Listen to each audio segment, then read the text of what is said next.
Baik, bismillahirrahmanirrahim. Assalamualaikum warahmatullahi wabarakatuh.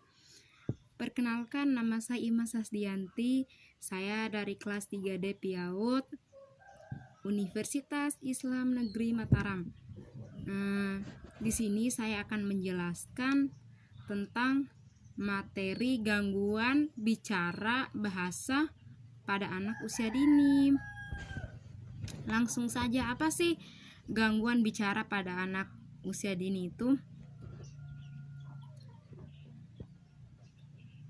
Gangguan bicara atau bahasa adalah suatu penyebab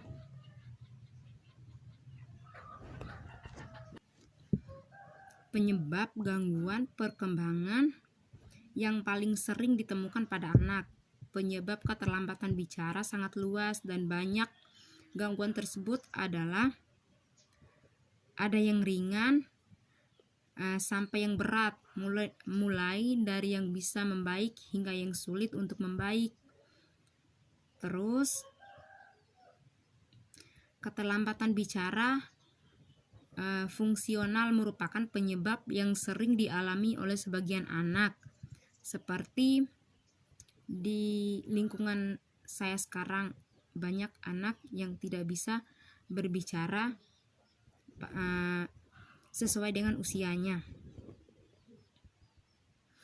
Keterlambatan sebagian anak. Terus keterlambatan bicara golongan ini biasanya ringan dan hanya merupakan ketidakmatang fungsi bicara pada anak pada usia tertentu, terutama setelah usia 2 tahun. Akan membaik bila keterlambatan bicara tersebut bukan karena proses fungsional, maka gangguan tersebut harus lebih diwaspadai karena bukan sesuatu yang ringan. Terus apa sih penyebab anak terlambat berbicara?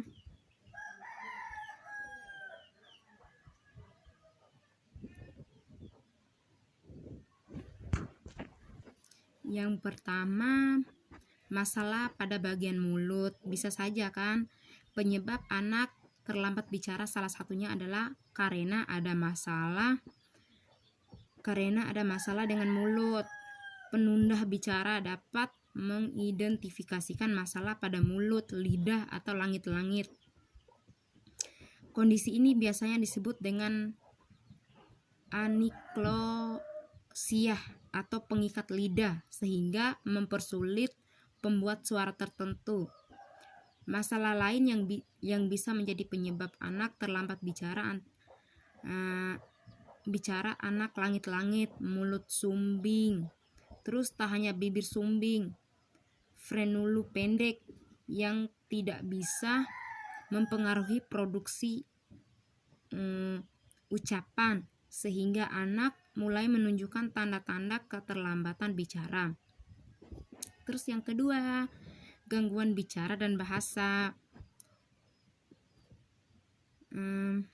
Pada anak usia 3 tahun dapat memahami dan berkomunikasi secara nonverbal, namun tidak mampu mengucapkan banyak kata, mungkin mengalami keterlambatan bicara.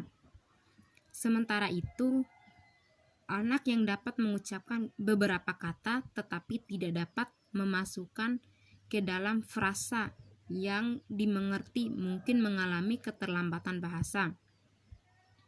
Beberapa gangguan bicara dan bahasa biasanya melibatkan fungsi otak atau mungkin merupakan indikasi ketidakmampuan belajar. Salah satu penyebab keterlambatan bicara, bahasa, dan perkembangan lainnya adalah kelahiran prematur. Terus yang ketiga, kehilangan pendengaran. Balita yang tidak bisa mendengar dengan baik atau ucapan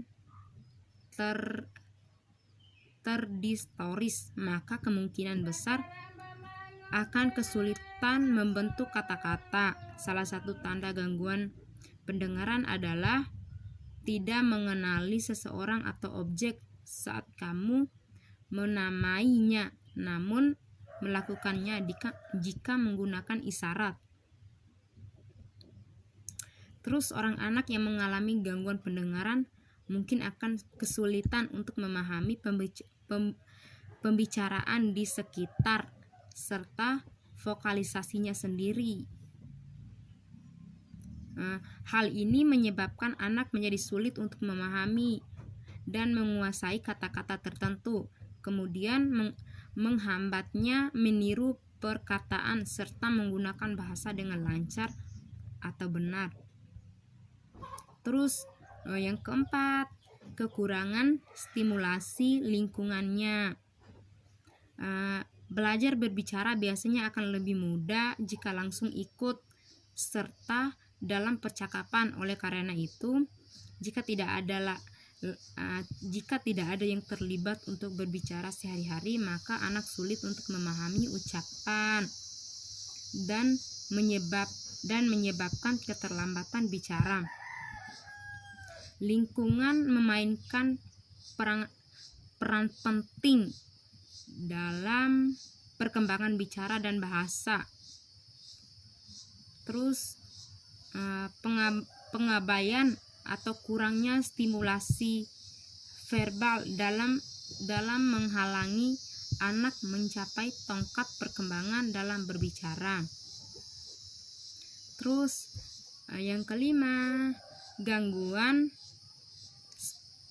spektraumatisme dan masalah neurologis. Masalah bicara dan bahasa sangat sering terlihat karena anak mengalami gangguan spektrum autisme. Beberapa tanda seorang anak mengalami autisme yakni mengulang frasa atau ektrolalia, perilaku berulang, gangguan komunikasi verbal dan nonverbal, gangguan interaksi sosial, serta regresi bicara dan bahasa.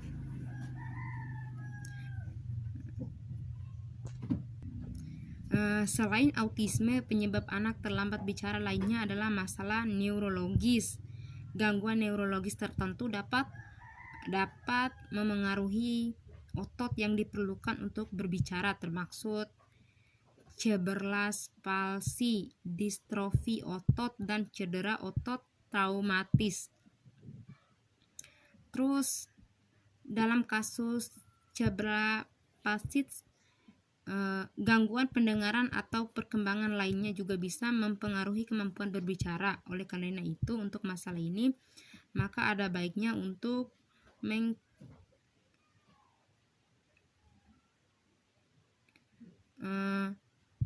membantu meningkatkan kemampuan bicara anak. Namun, untuk mengetahui apakah si kecil termaksud anak yang terlambat bicara, ada beberapa tanda yang dilihat. Yang pertama, jarang mengeluarkan suara. Sejak berusia 9 bulan, anak pada umumnya sudah bisa mengeluarkan beberapa suara seperti mama atau papa untuk memanggil kedua orang tuanya. Dan di atas usia 12 bulan, dia biasanya sudah dapat mengidentifikasikan beberapa objek benda yang di sekitarnya. Terus yang kedua, tidak mengerti gestur dan gerak tangan. Meskipun balita belum bisa berbicara, pada umumnya mereka akan mengerti gestur atau gerakan tangan yang dilakukan orang lain. Misalnya dia akan mengerti kelanjutan telunjuk atau diacukan itu adalah gestur menunjukkan suatu benda. Terus yang selanjutnya yaitu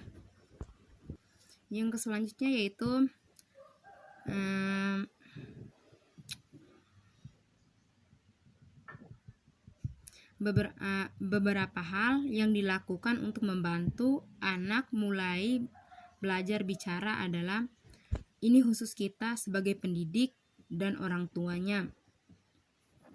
Yang pertama, bermain bersama sesering mungkin ya. Terus yang kedua, berkomunikasi dengan cara yang anak bisa lakukan, respon terhadap suara yang dia keluarkan. Terus yang ketiga, apabila ada kata-kata muncul, maka ajarkan anak artikulasi yang jelas, tunjukkan yang harus ia ucapkan. Contohnya ketika dia menunjukkan bola, maka ucapkanlah pada ini bola. Pokoknya kita harus menjelaskannya supaya dia bisa mengerti. Terus yang keempat, bersabar dalam artian jangan terlalu terburu-buru ingin mendengarkan anak berbicara. Terus yang kelima, jangan ikut bicara dengan bahasa anak. Contohnya, tetap ucapkan kata susu dibandingkan dengan cucu. Pokoknya kita harus dengan jelas. Terus yang keenam, konsultasikan dengan dokter spesialis anak untuk mengetahui permasalahan yang sebenarnya yang mendasari keluhan anak. Terus yang selanjutnya yaitu cara menstimulasi kemampuan berbicara anak. Ada cara loh yang bisa kita lakukan sebagai orang tua atau pendidik, yang kita lakukan untuk merangsang kemampuan berkomunikasi anak tersebut. Yang pertama, ikut semua ucapannya. Perhatikan suara-suara tidak jelas ala bayi yang terucap si kecil. Kemudian ikuti dengan persis suara tersebut saat masih bayi. Kata-kata yang terucap si kecil kerap terdengar tidak jelas meski Anda tidak mengerti apa maksudnya. Anda bisa mengulangi perkataan sesuai yang ada sesuai yang Anda tangkap, lalu bertanya kepadanya apa maksud dari kata tersebut. Terus berbicara sambil bergerak. Saat berbicara dengan baik, Anda harus aktif bergerak dan ekspresif. Misal Anda menyatakan, ayo kita minum susu, terus sambil menggoyang-goyangkan botol susu. Atau Anda bisa membelai sebuah boneka sambil menyatakan, sayang bonekanya dielus-elus. Terus begitu pula saat mengajarkan mengenai bagian-bagian tubuhnya. Terus bisakah membuat narasi? Meskipun dia belum bisa berbicara layaknya orang dewasa, Anda tetap bisa memakai percakapan sehari-hari saat berkomunikasi dengannya. Misalnya saat memakaikan dia baju. Pada anak bisa berbicara, hari ini bisa sebut namanya, terus baju, pakaian baju, motif, bunga-bunga atau terlihat cantik, sambil memperlihatkan baju kepada si kecil. Terus hal ini bisa membuat bayi memahami objek tertentu perkataan Anda. Terapkanlah hari ini pada kegiatannya seperti saat mandi, memberikan makan, atau menggantikan popok dan sebagainya. Terus selain itu, bayi juga suka mendengar suara orang tuanya. Pada saat itu bayi belajar untuk berbicara, terutama pada saat kita atau Anda berbicara kepadanya. Biasanya selalu berbicara menggunakan kalimat lengkap kepadanya. Contohnya ketika dia menunjuk ke arah boneka yang berada di atas meja, Anda jangan langsung mengambil, lebih baik ucapkanlah 1 atau 2 kalimat seperti kamu mau bermain dengan boneka ini.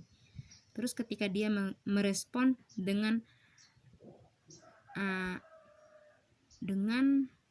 anggunkan atau senyuman, Anda bisa langsung memberikannya.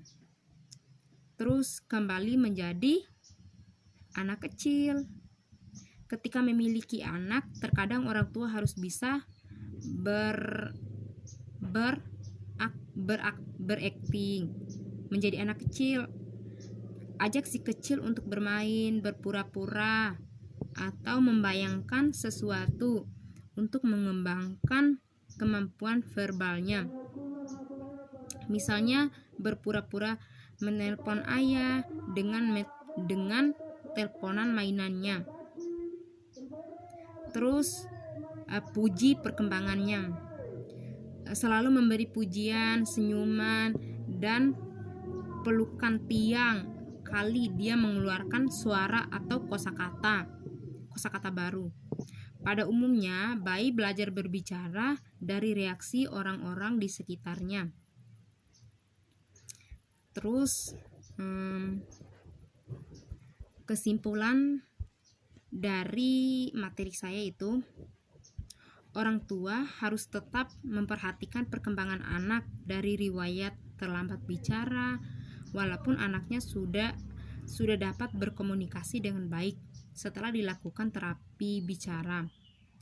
Perkembangan yang perlu dipantau orang tua